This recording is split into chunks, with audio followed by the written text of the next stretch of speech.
Oh, hey folks, Eddie from Totally Wired Guitars here. And today I am super excited because I'm finally getting to do something that I've wanted to for quite some time now. And that is to unbox and compare head to head based on my first impressions, the Squier Classic Vibe Bass 6 versus the Fender Vintera II Bass 6. As a huge fan of the Bass 6 overall, I am very, very curious because I've never actually owned a brand new one of either of these two. So I'm curious to see what the unboxing experience is like, how these things feel, sound, and play right out of the box. And I'm going to cover what kinds of things that you potentially might want to do to make them play their best.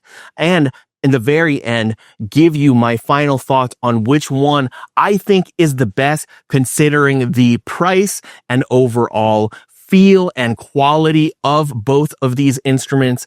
And that way you can make a better informed decision if you have been in the market for a Bass 6 yourself.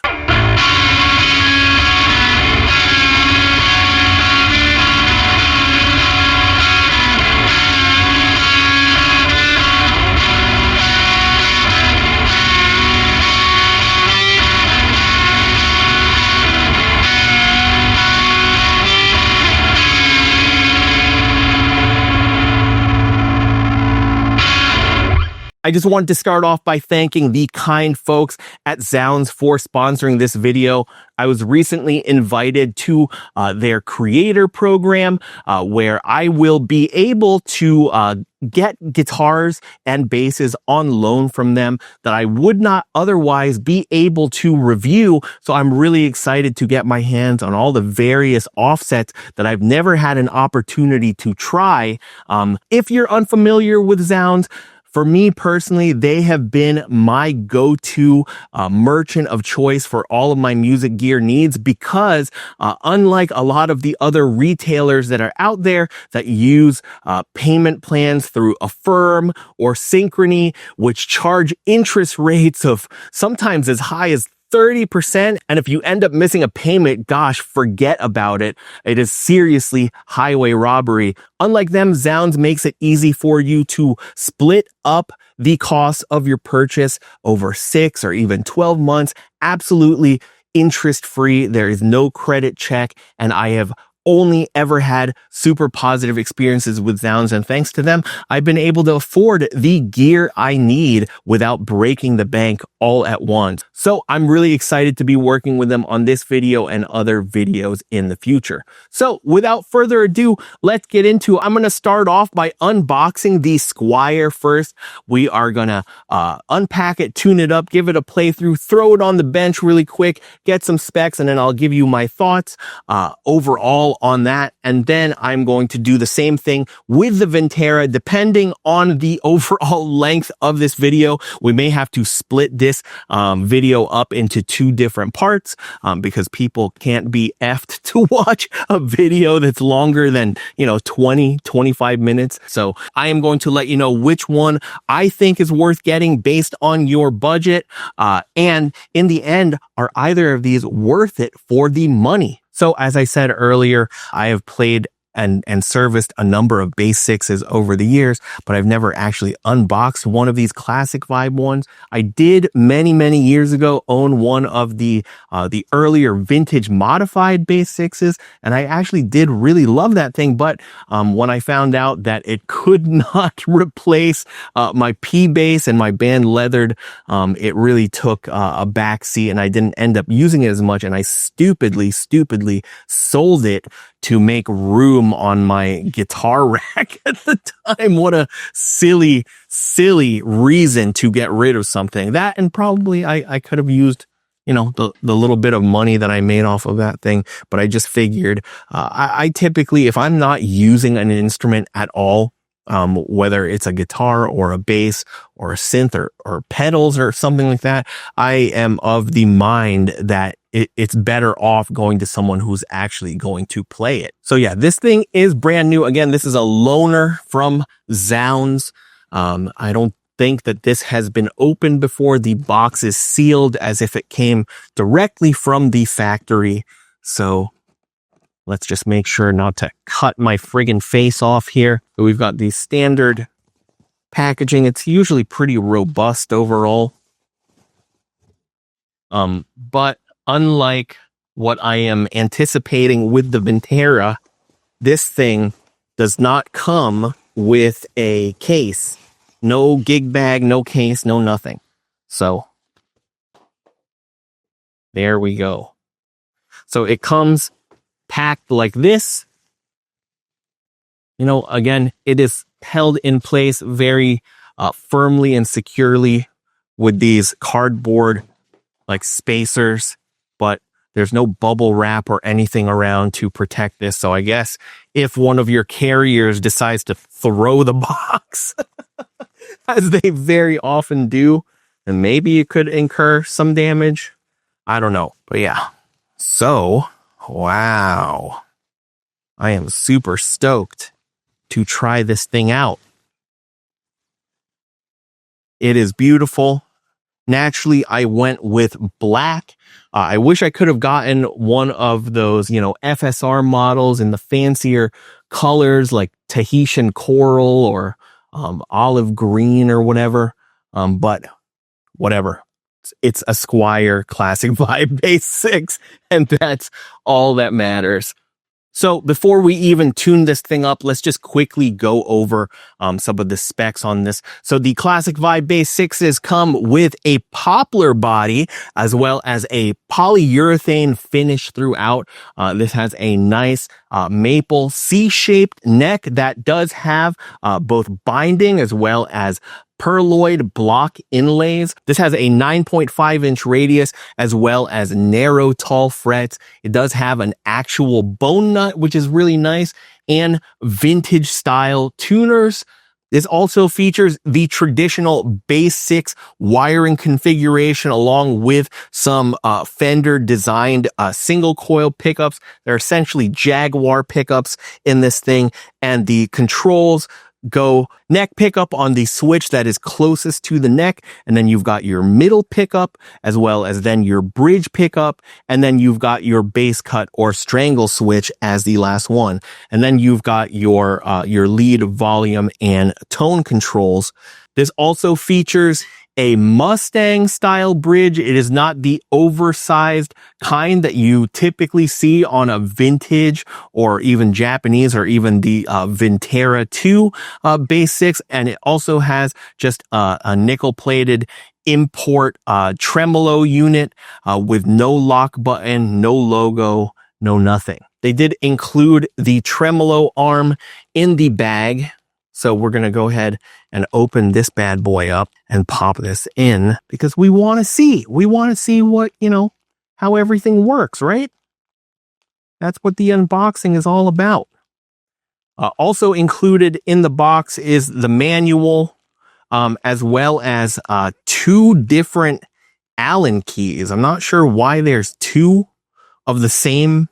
They look like they're the same kind, so maybe they're doubling up these days because folks lose them all the time.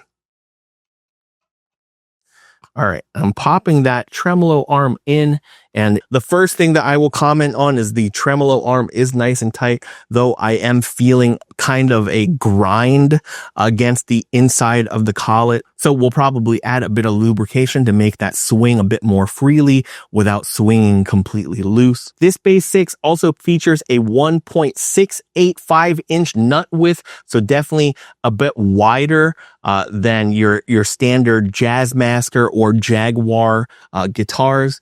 And this is also technically a short scale bass because from nut to the bridge, it is a 30-inch scale length. So on Fender's spec page, it doesn't show what gauge strings they've put on this thing. So we are going to find out once we've thrown it on the bench. But let's go ahead and get our very first impressions of this thing.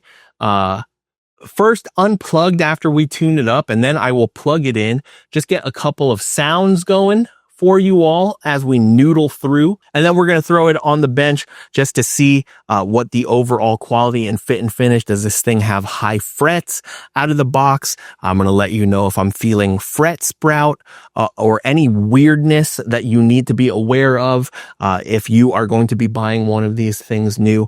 And then we're going to do some quick demos, and then we're going to move on to the Vintera II Bass 6. So in case you're unfamiliar with the Bass 6, a lot of folks are under the impression that it is a baritone guitar. I think technically, depending on the type of strings you use, you can potentially tune it B to B, but I do not think that that's ideal overall because of the fact that you're going to get potentially a lot of string flop unless you go really, really heavy with these strings. So it is tuned standard tuning, typically E to E.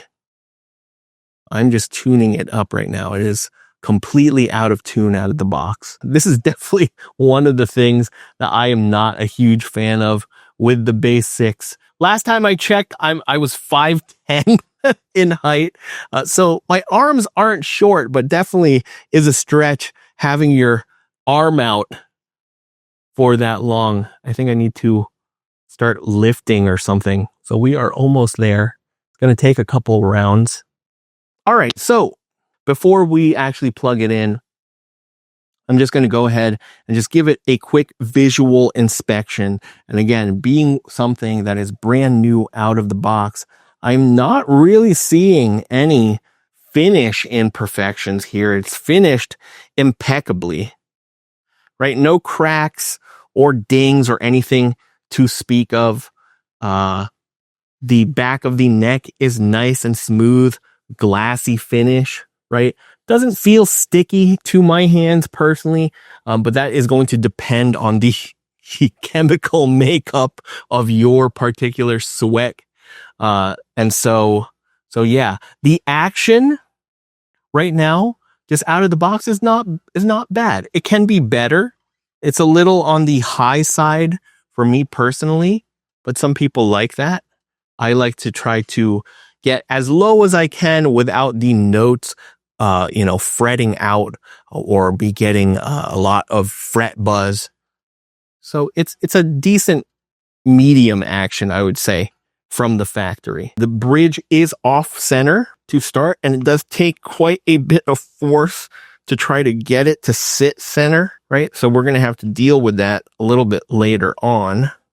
And these bridges are actually quite nice. The ones that Fender's been using on their all of their classic vibes. This is actually a 52 millimeter string spacing Mustang bridge that helps to keep your strings away from the edges of your fretboard, particularly your high and low E strings. And that is the modern string spacing that a lot of the premium bridge makers are using these days, from Mastery to Stay Trem.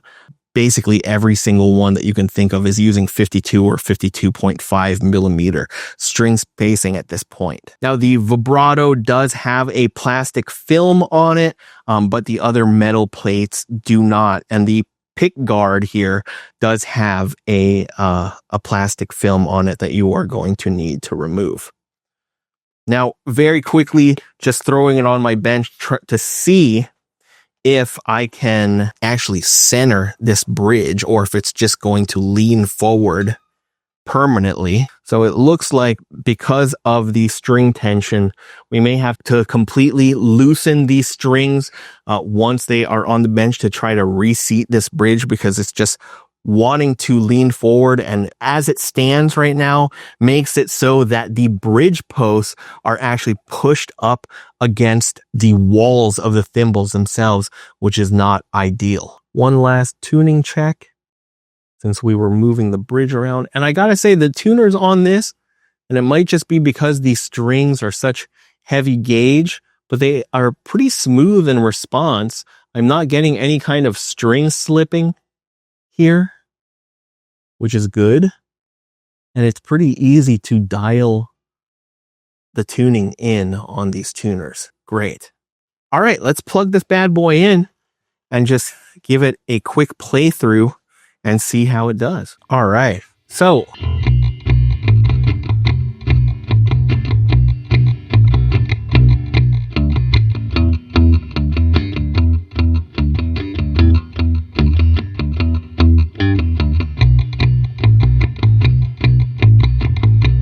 that feels actually quite nice.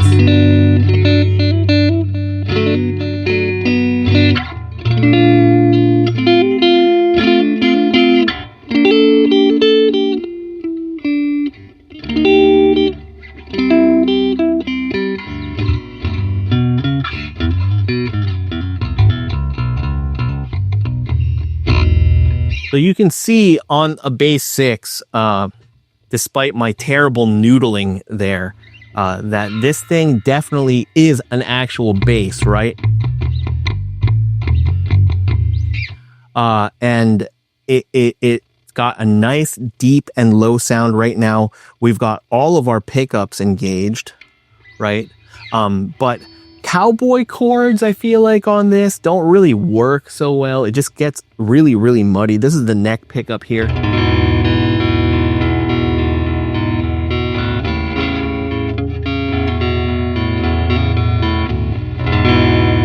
So strumming them out can be a little bit muddy and undefined, but if you pick out those notes,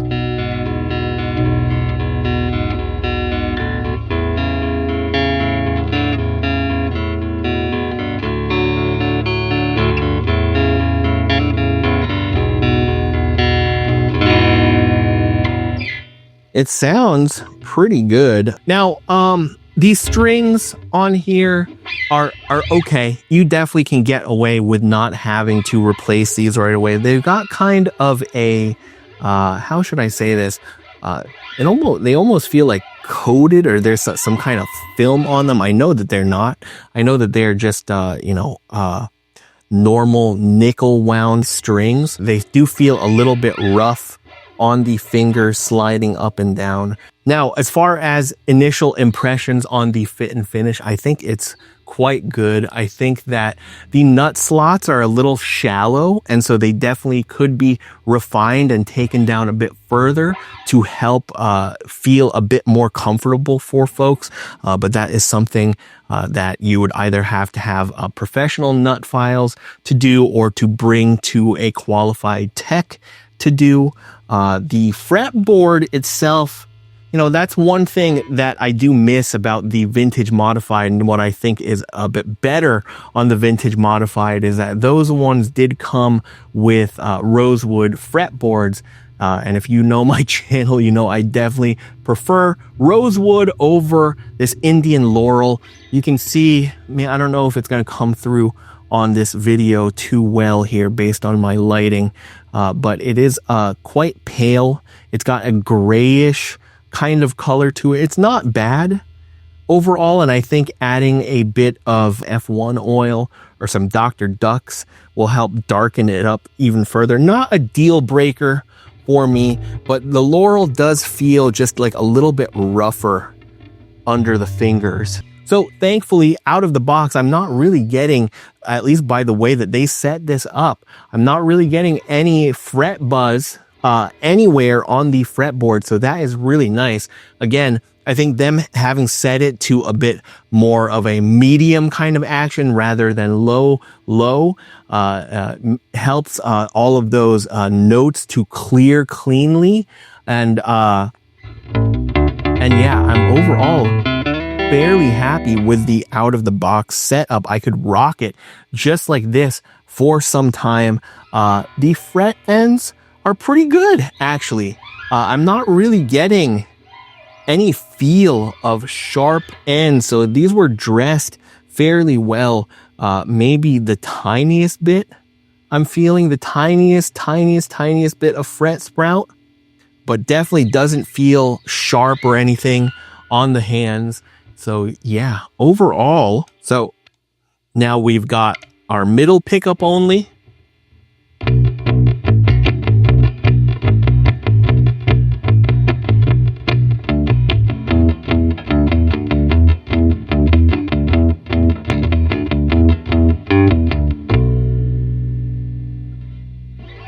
You can see it is, the notes are ringing out nice and clear. Let's try bridge and middle.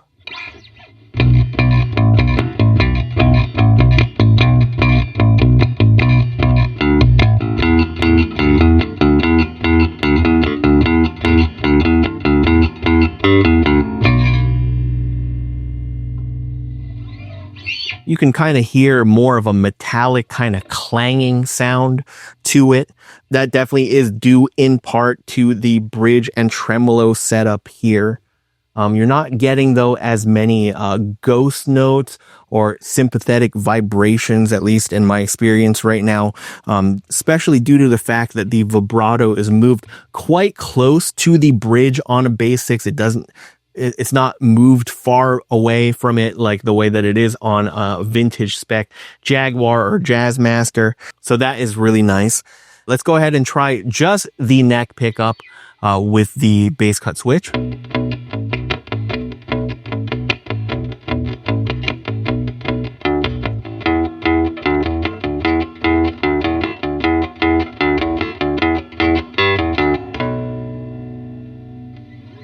That sounds pretty darn good in my opinion. I could see maybe you could do cowboy chords more, like open chords and stuff like that in the lower registers. Maybe if you're just using the bridge pickup plus the bass cut.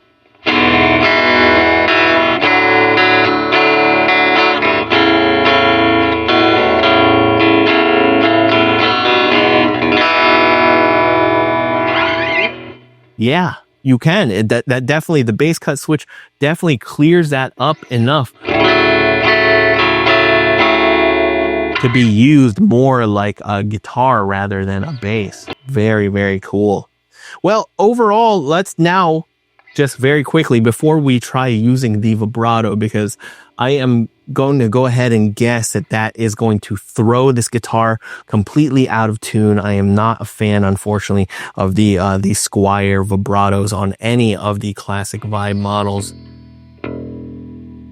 But even without a string stretching here, we've just gone ever so slightly flat, and not terribly so.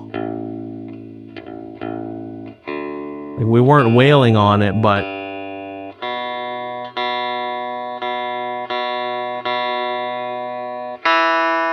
most of the strings stayed fairly in tune overall. So now we are going to go ahead and try out the vibrato very quickly. It does feel quite a bit stiff right now with it set to be, locked into or popped into the collet. There's a lot of resistance that I'm getting. I'm hearing metal on metal grinding, but no squeaking, right? We can just go ahead and actually throw a little bit of lubricant on here. And it's a little bit challenging to pull this thing out. So I typically, for this purpose, will just use regular old Vaseline, right? Tiny dip into the little tube here, and that should make the overall vibrato experience a lot smoother, and it already has. All right, so let's go ahead.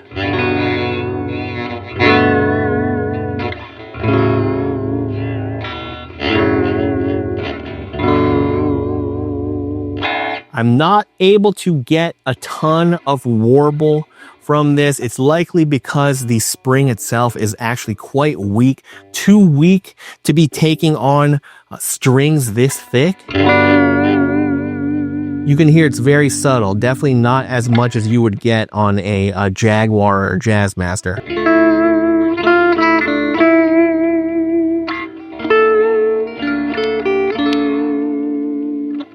Yeah, it's very, very subtle. Now, we just used it the way that we normally would,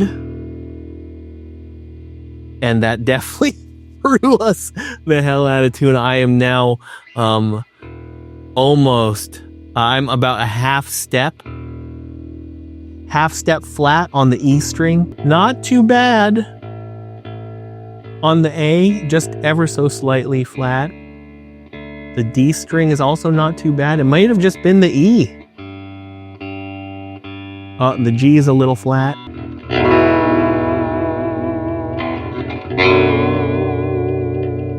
I'm always going to recommend when it comes to classic vibe models. I don't care which classic vibe offset you have. I am always going to recommend that you swap out the stock janky vibrato. It's not doing as bad as I anticipated, but it just in feel, it just doesn't feel very good. It feels really, really stiff. It's not very responsive. I'm not getting a lot of warble from, you know, depressing the arm even forcefully so. And that is due in part, obviously, to the fact that these are bass strings effectively. But I'm also getting, I don't know if you all can hear that. You hear that? So there's a squeakiness there that, you know, we can try to hit that with something like tri-flow, but that's not something that you would want to hear showing up in your recordings, or, you know, people aren't going to notice as much if you're playing it live and getting that kind of thing. But yeah, that awful squeaky sound, that's a very common thing with these cheap import vibratos. Anyway, let's go ahead and throw this thing on the bench. Let's just check it with our fret rocker, see if we've got a lot of high frets. I don't think that we're going to, just based on the fact that I'm not getting a ton of fret buzz right now. And then we can also get measurements for how thick the neck is at the 1st and 12th frets. Let's go ahead. We're going to switch over now and check out to see, you know, how this thing fares on the bench. So now that it is on the bench, I think probably the lighting from here helps you see just how light of a fretboard this is. So we definitely should probably hit that thing with some lubricant to darken it a bit and just make it feel not as dry and rough overall. Again, the fret ends of this are not bad. They actually are quite good, especially for a bass of this price range. Pretty darn good. I do feel the tiniest bit of fret sprout, but definitely not a deal breaker and something you could easily take down with a file. All right, we are gonna try to see how level the frets are overall. And first, to be able to do that, we are going to need to check the overall straightness of our neck. And I'm just going to eyeball this right now. I'm not going to break out my straight edge to get that nerdy about it, right? Because I do see that there is a bit of back bow going on here. So I'm just going to very, very quickly dial that in. This does have a truss rod adjustment at the head of the guitar. Is that why there's two different? What is this truss rod? What is this for? If not for the truss rod. Doesn't seem to be wanting to catch in here. Is this the wrong size? Is that why they included two on accident? Or are they the same exact thing? They look to be exactly the same to me. Okay, there we go. Okay, just wasn't catching. Let's see where that leaves us now.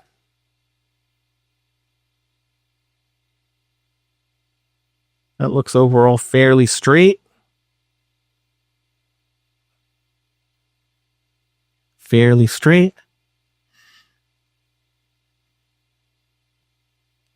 Okay, just checking one more time. Make sure we've got neither back bow nor up bow here. And that looks fairly straight to me. All right, for this task here, we are going to be using my fret rocker of choice these days. I do have more expensive ones like the Stumac one, but I do really, really dig the Fret Guru XT. It is the mother of all guitar gauges as per their own description, because it just does so many different things and just come in handy. So I'm going to go ahead and just start off. So no fret rock there.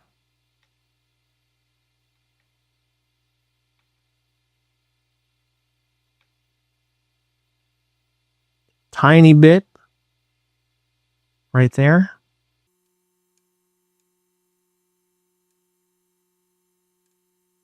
And that was really, really slight too. And the overall, I haven't mentioned it yet, but the overall finishing on these frets, unlike some Squier classic vibes that I have tried, these actually don't feel rough. Now that could very well be because of how thick these strings are. I'm getting a tiniest bit of rock on the second to last fret there, but not bad. Let's check the rest.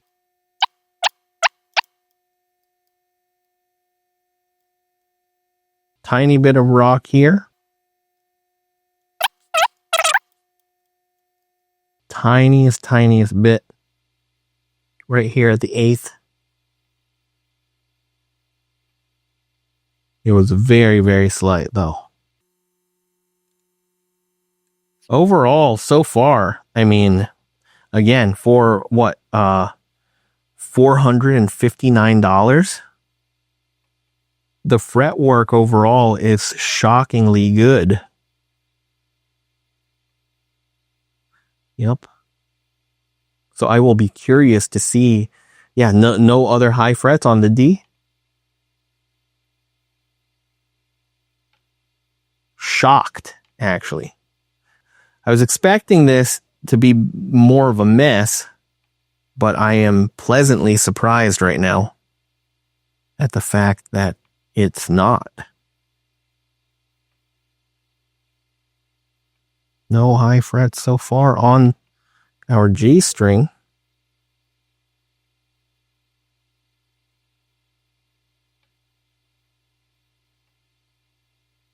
Nope. Nope. Nope. No high frets at all on the G string. Going to move now to our B. Slight. Again at the 8th. Very slight. Also the 9th. At the 11th. So the B has got a lot more than what we've experienced so far. But again, none of these were coming through as fret buzz because the action is set to medium-ish. And it wasn't uncomfortable for me to play in the way that it was set up out of the box, which is dope. Okay. Tiny bit of rock at that second to last fret there. Okay, and then we are gonna go ahead and do our the high E. Little bit here at the 9th. Little bit right there.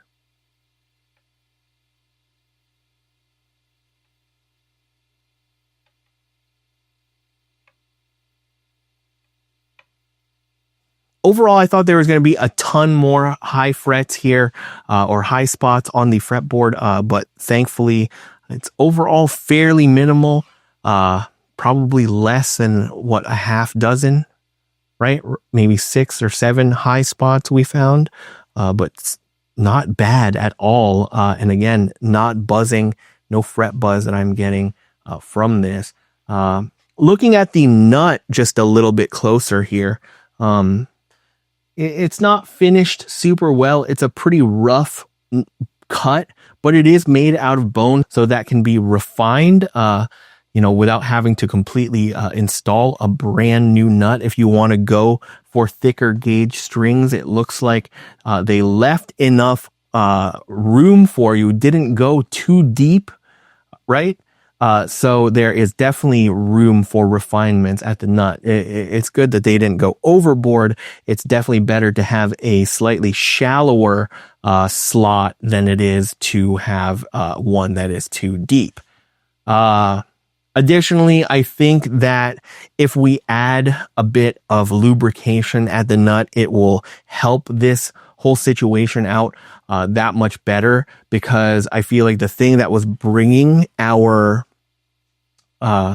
tuning out, especially when we were using the vibrato, is the fact that the string is binding ever so slightly, particularly on the low E here. But overall, the rest of the strings were coming back in tune fairly reasonably. If we take out and take a look at the wiring here, it's nothing exciting. Okay, if I remember correctly, this is most likely going to be your mini pots. Just standard import spec stuff. There is likely going to be shielding paint in the cavities of this thing, which is good. It wasn't particularly noisy. Okay, and so yeah, you can see the wiring is a bit of a mess there. But it works, right? So you've got your Alpha mini pots, and in case you don't know, don't scoff at Alpha. A lot of your favorite pedals use Alpha pots. They're the industry standard, I think, when it comes to smaller pots for pedals. And the same thing is going to go for our switches. They're just going to be generic imported switches, not Switchcraft stuff, but I am going to say that it's all probably going to be a little bit of a mess, you know, not neatly cable managed or anything.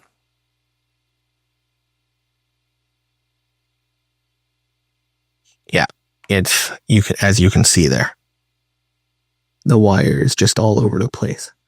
And it's the PVC coated type, and I can see from here that those routes are indeed shielded, so that's good. The only other thing that is a bit of concern that I mentioned a little before was the way that the bridge is sitting now. Ideally on a bass 6, you definitely want there to be that wider bridge channel, as you are going to see on the Vintera II bass 6. And the reason why they have a wider bass is so that you can more easily intonate or more accurately intonate. So I do not know what the intonation on this thing is like. We can check that in a second here. But yeah, that's one thing. And even on more expensive bass 6s, I mean, here I use the vibrato quite a bit, and it is fairly decently center. I don't know if you're going to be able to see this if I bring it up to you like this, but it's seated fairly decently center, which is honestly, I'm not going to lie to you folks, it's fairly decently center. That is a lot better than the way that bigger, wider bridge was on the Japanese bass 6 that I reviewed a while ago. There was nothing without actually putting in surgical tubing on the legs of that bridge that would keep it from straying too far forward or too far back. Even with just a couple of presses on the vibrato arm, that bridge was swaying forward and backward pretty wildly. This one here is not too bad. I had said it. We are getting, unfortunately, that noise from the vibrato, but it's staying. It's staying and not leaning too far forward or too far back. So that is pretty good. Now, just very quickly, let's go ahead and check the specs of the pickups themselves. What kind of output are we getting on these pickups? All right, we are just going to connect a little patch cable here. Now, this is going to help us get into the ballpark overall to see what the outputs of each of the pickups is. If I am going to guess, based on what I've seen in Jaguars from the classic Vibe line, these are going to very, very likely be pretty hot in the bridge. So I'm going to guess that this is probably about 12K and maybe, 6 or 7 for the middle and maybe even under 6 for the neck pickup. But we will see. You never know. Sometimes they don't really pay attention to which pickups they're putting where, not just on these models, but even more expensive ones. So I've got my multimeter here. You're not going to be able to see it so well on camera. I'll just read out to you what it is. So on our bridge pickup, you got to make sure that your volume and tone is all the way up. On the bridge pickup, I'm getting about 10.8. Close to 10.9, 10.87. On the middle pickup, about 6.2. And on the neck pickup, 5.7. So I was pretty spot on. Yeah, almost 11. And we've got 6 and then under 6. So not bad. The bridge pickup is a little hot for my personal taste, but it sounded pretty decent overall, right? So nothing here I feel like needs to be upgraded right away. It's something, with the exception of the vibrato. But again, it was staying fairly in tune. So even that, if you're not a big vibrato user, then maybe that doesn't need to be swapped out too much. It wasn't, aside from the fact that, it's making that awful, awful noise, which, and I don't know what the hell that sound just was. I can definitely see that the bridge is rocking. And still staying center. But I'm getting that nasty sound there. Right? And I don't think that that's something you could try to throw some tri-flow in there. You can see it's not really making the noise as bad when it's laying on its back here. But when it's up like this, you're really getting it. That squeakiness, right? And we could try hitting it with tiny bit of WD-40 first, because sometimes that's enough. But sometimes what that actually is actually the metal plate like clanging up against the top of the bottom of the plate there. So this is just normal WD-40. It says industrial because it's just the industrial size. It's a huge bottle of it because I end up needing a decent amount of this. And so I typically will just spray a tiny bit around the collet and then also along where the pivoting plate is.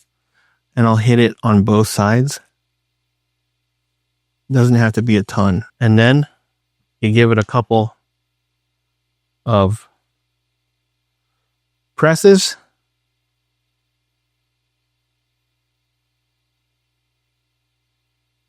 It kind of helped. Not really, though. Not really. One thing that you can do for that is to actually use the soft part of a Velcro strip.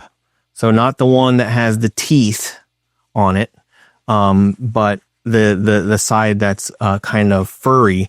And you can just put that a bit underneath the actual plate, and that can help prevent some of that noise. But we're not going to go that deep with this right now.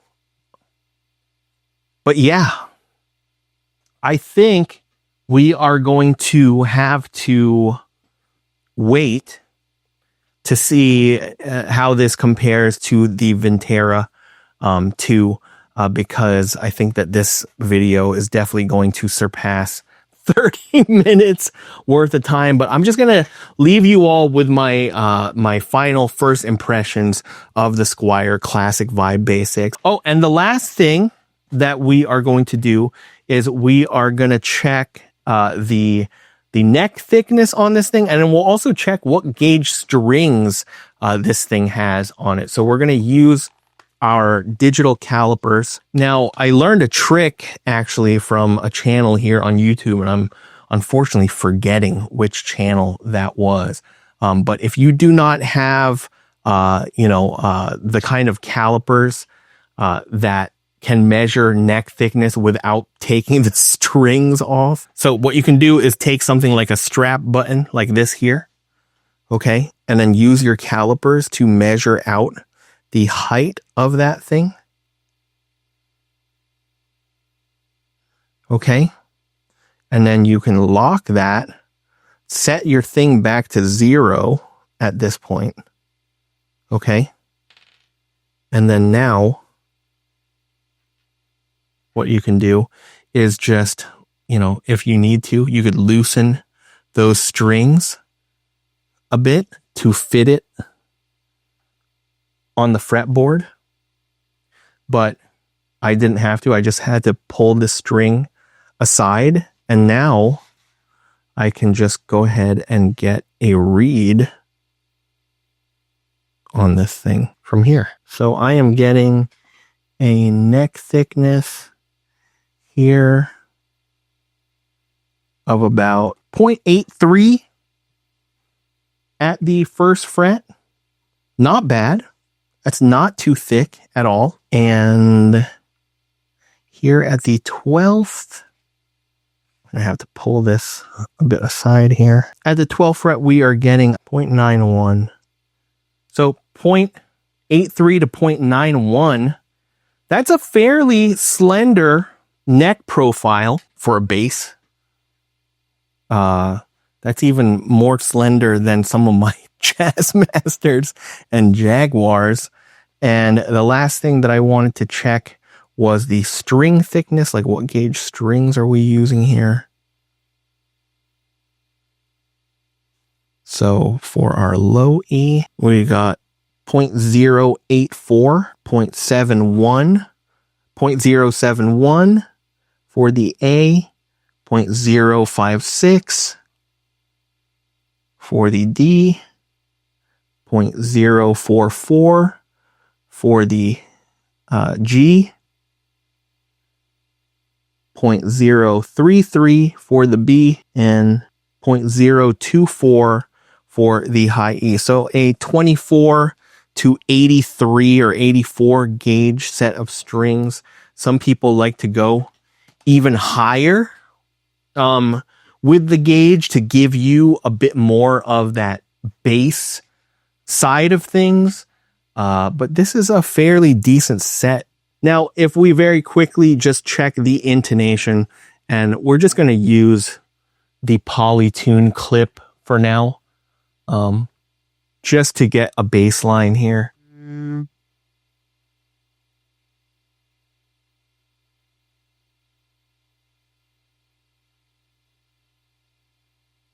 All right, so it's fairly decently intonated from the factory. Shockingly, nothing is wildly off here. So you can get away with intonating this stock bridge. But again, that is with these stock strings. Now, I cannot speak to if you throw on much heavier strings over 96 gauge for your bass strings. I cannot tell you whether or not that is going to intonate properly on this particular bridge. But as far as the stock set of what was that? That was 24 to 84. The stock set intonates just fine. So overall, I've had a super positive first impression of this brand new Classic Vibe Bass 6. It definitely feels better to me than the vintage modified that I had. I think it helps that it has a better bridge than those vintage modifieds came with. I think the pickups for the most part are pretty much the same. but they sound okay to me. I think that you've got vintage spec winding on your middle and neck position. If you do need to swap out pickups, my priority would definitely be the bridge, because it's at about 11K. That's a little bit too hot for me, but then again, to my ears, it didn't sound too off when playing it through the amp. Nothing to report with regards to fit and finish, aside from a couple of stray high frets, which again, with the stock setup, wasn't causing really any notable fret buzz. The bridge is staying pretty fairly in center, but our tremolo, unfortunately, is a bit of a squeaky mess. Using the tremolo didn't pull the bass 6 here out of tune too badly, and I think that lubricating at the nut and maybe widening the nut slot, particularly on the low E, just the tiniest bit, will help that glide through even better. Especially if you're using the vibrato, the electronics are all functioning. The switches here are nice and clicky and don't feel like loose or like low quality. The tuners feel good. They are nice and fairly accurate.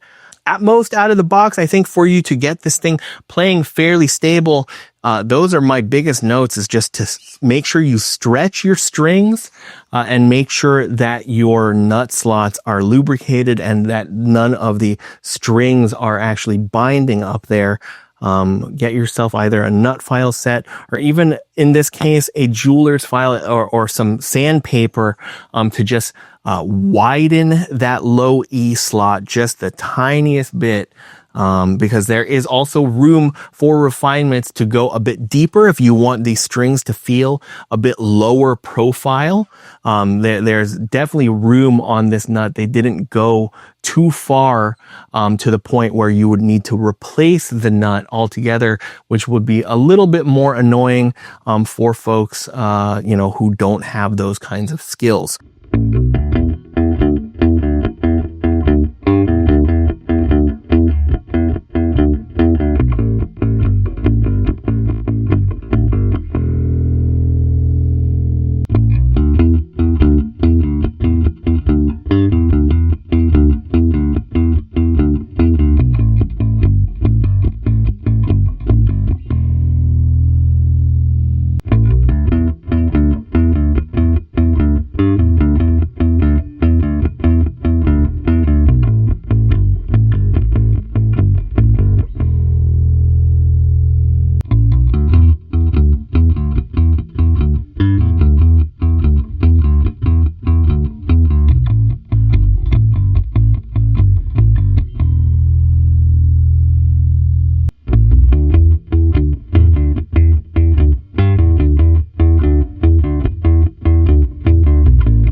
But yeah, I gotta say, in summary, very, very pleasantly surprised by the Classic Vibe Bass 6. I am very curious now to see how the Vintera II is going to fare against this, because this is already pretty damn good, and at only $459 or however much. How much is this thing?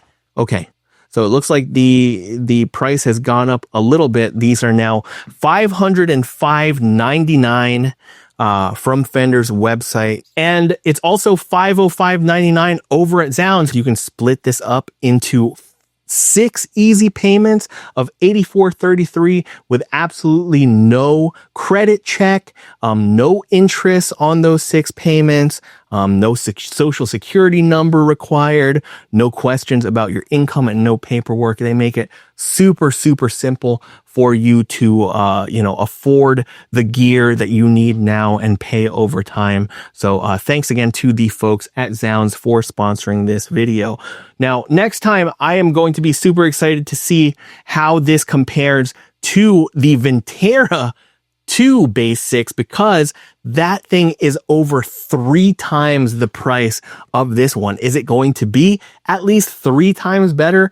Only time will tell. I'm really, really looking forward to getting into that review and then sharing my overall thoughts and comparison between the two with you all.